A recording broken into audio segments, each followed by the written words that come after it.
untuk mendeteksi suhu dari kelembapan udara, mendeteksi suhu udara. Sepertinya di sini ada relay modul yang berfungsi untuk mengontrol perangkat seperti pompa atau pipa. Selanjutnya di sini ada sensor FCU8 berguna untuk membaca tingkat kelembapan lingkungan. Selanjutnya ada aplikasi Bloom menampilkan data sensor secara real-time. Di sini ada ThinkScape Database berguna untuk menyimpan data dalam grafik dan layar. Di sini ada Project Overview, sensor membaca data suhu, kelembapan atau kondisi lingkungan lainnya. Data lalu dikirim ke microcontroller untuk memproses.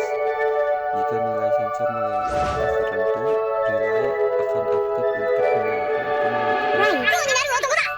Dikirim ke aplikasi dan disimpan di database cloud.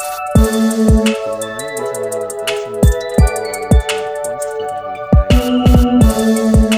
Selanjutnya di sini ada cara kerja sistem. Yang pertama, sistem sensor membaca data. Sensor DHT11 mengukur suhu dan kelembapan udara.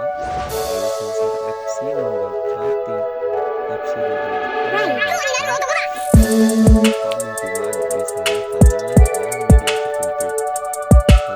Lalu non-MCU memproses data sensor.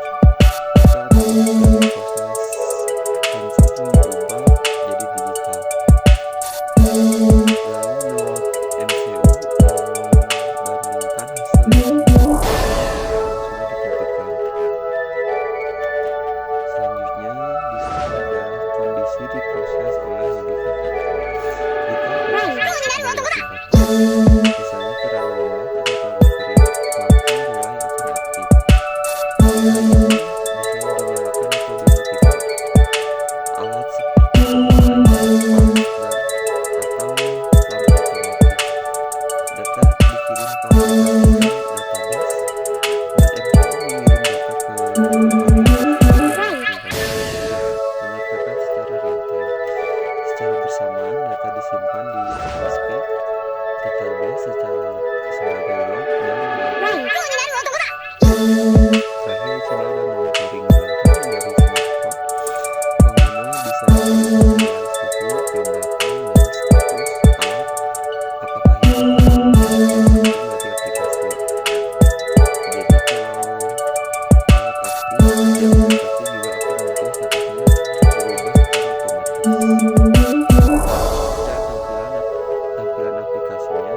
Aplikasi Relay menampilkan data sensor dari bentuk relay dan dikirim secara otomatis setiap beberapa detik melalui sensor tersedia di indikator suhu, kelembapan, dan status perangkat. Semua data disimpan di ThinkScape untuk analisis dan dokumentasi. Kelebihan sistem antara lain ada efektivitas dan efisiensi. Sistem bekerja sendiri tanpa pengawasan terus-menerus. Sistem real-time monitoring menjadi dapat melihat kondisi perangkat di mana saja. Berbasis IoT, semua data dikirim melalui jaringan internet, mudah diimplementasikan, penggunaan umum dan open source. Dapat diterapkan di berbagai bidang industri seperti fintech atau government.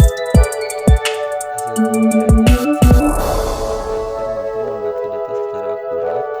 Node MCU mengirimkan data ke aplikasi dan database tanpa daya verifikasi. Cepat melalui perubahan data sensor. Sistem berjalan stabil selama dengan koneksi Wi-Fi yang baik.